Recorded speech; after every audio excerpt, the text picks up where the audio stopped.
Here is a new story for this Sunday. So this Sunday I want to tell a story about how I first got into anime and cosplay, because people have asked me that question before and I've answered it in Q&As, but like, I guess now I can go into depth, which is lit, because it's kind of a funny story.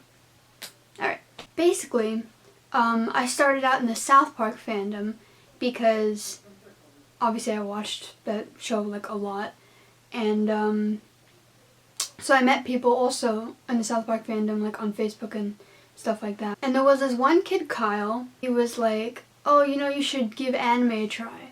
And I remember like knowing like nothing really about anime. Like I think like the only thing I knew about anime was like Pokemon and Sailor Moon. Like basically when you ask anybody that isn't an anime fan what they know about anime, they will say Pokemon, Sailor Moon, or like Naruto or something. So that's like all I knew. And he was trying to push me to watch One Piece, and I was like no, because I didn't really like the drawing style. He was like, okay, well you should watch Death Note. And I was like, what's it about? And he was like, oh, it's really good. It's like, and he told me the plot, like about the Death Note and light and stuff. And I'll admit, drawing style is a huge contribution to whether I will watch something or not. So when he showed me Death Note, obviously I liked the drawing style, and I was like, these some fine ass people. Okay, so I was like, okay, yeah, I'll give it a try. And then he sent me the link to watch the first episode. I don't think I was using YouTube. I think I was using like some random website, and I think right after I finished it, it went on Netflix. Like I don't think it was before. So I watched the first episode and immediately I was hooked. Like immediately. Like going into it, I thought maybe it would be like a show that I would enjoy but not like that high up like with South Park. I was so wrong. I like loved it immediately. 707. It's my phone. Obviously I binge watched like, I think it was a weekend. So I think I binge watched. I can't pronounce binge. Okay, I binge watched all throughout that day and the next day, I think. And I was like finished like that, and he was like, you're done already? I'm like, yeah, I loved it. But the thing is, I already ruined, I'm not gonna ruin it. I ruined episode 25 for myself ahead of time. So when the thing happened in episode 25, I was sad, but I knew what was gonna happen. Spoiler free. You're welcome. So yeah, then I really liked it, and he was like, oh, Jesus Christ. He was like, oh, you should get into the Death Note fandom, you know, I'm here too. So I was like, oh, okay, cool. So I meet more people in the fandom, and that's lit. And I'm in the fandom now.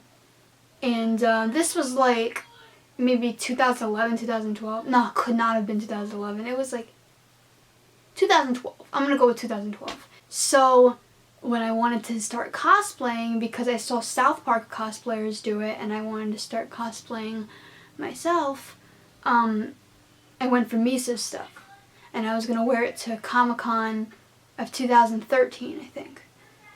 And I didn't get to go, obviously, but I had the Misa stuff prepared, and I did do like a really bad cost test in it that I think I deleted all the pictures now at this point because it was that bad. But I have to get a new wig. I also cosplayed South Park too. Like I bought Craig's hat, and I went out to Telco specifically to get a blue sweater for Craig. And I had Tweek's jacket already in my closet, so all I needed was a blonde wig for that. And I was experimenting with wigs and stuff at that point. And somebody I met in the Death Note fandom, whose name is Laura, who I don't really talk to that much anymore, but I feel like I want to. I just don't know where she is. If you're watching this right now, hit me up. So she introduced me to Durara. Like, on first glance of it, I was like, it doesn't really seem that interesting. The only thing I think that I found interesting about Durara from first glance was the fact that when I looked at Izaya, I was like, fucking hell. Hot tamales. I didn't say hot tamales, but you know what I fucking mean. I just like, that's a hot person. I like that. It's great. And of course, we're all fucking shallow here, so anytime we see somebody attractive in an anime, we're gonna want to watch it. So that's how I got into it. I started with episode 1. It was okay. I went to episode 2. It was getting up there. And then 3 happened when Izaya and Shizuo had their first fight. And at that point, I was hooked. I was hooked. There was no going back. I binge watched. I said it right this time. Right after that, that was it. It was game over, and I was like in love, okay? And then I joined the Durarara fandom, which honestly, really fun, and I like being in it a lot. And I'm very grateful to Laura for that. Because without her, I probably would not have stumbled across Durarara, seeing as it's not that popular of an anime, but it really should be. It's underestimated, okay? Look at it. Oh. Anyway, so at that point, I mean, I'm pretty sure you know what I wanted to do. I wanted to cosplay Izaya because, I mean, if that's the fucking guy that caught my eye, it was the guy I wanted to cosplay. So that happened. And after that, it was just a spiraling staircase down, down, down to all the other animes I watched, which was like Soul Eater, I think. Blue Exorcist came after that. It was all like Netflix animes because they were easy to like get to. Because at the time I didn't have Hulu or Crunchyroll or anything yet. I think I only watched Attack on Titan because it was like mainstream and I wanted to like fit in because I had no idea of anybody who liked anime that didn't see Attack on Titan. I like Attack on Titan. And I can't even count the amount of animes I've watched since then. Like I can't even list them all off the top of my head because I know I'm gonna forget a lot. Then my first convention was New York Comic Con. It was 2014. And that was going with my dad and my stepmom.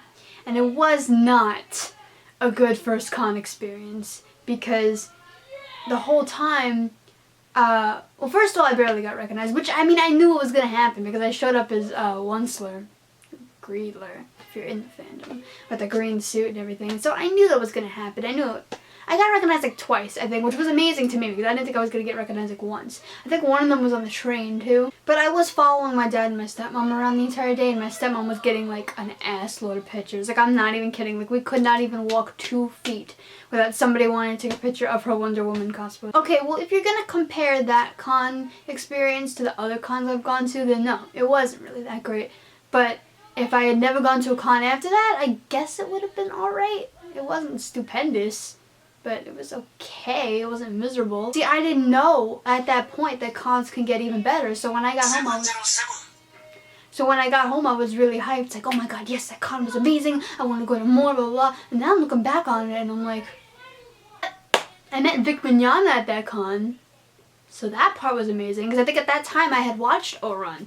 Not Full Metal Alchemist yet, but I had watched Ouran. Honestly, if I had to pick one fandom that I dived into so much, is Durarara. Like literally everything that there is to know about Durarara. Just ask me and I will know it. Anything. I know Izaya's fucking blood type. It's 0. So yeah, and that's that, I guess. I hope you enjoyed whatever this was. If you have suggestions for any more Sunday stories that you want me to do, just leave it down below. If you have a comment or a question about anything I said here, leave that also down below. And thank you for watching, and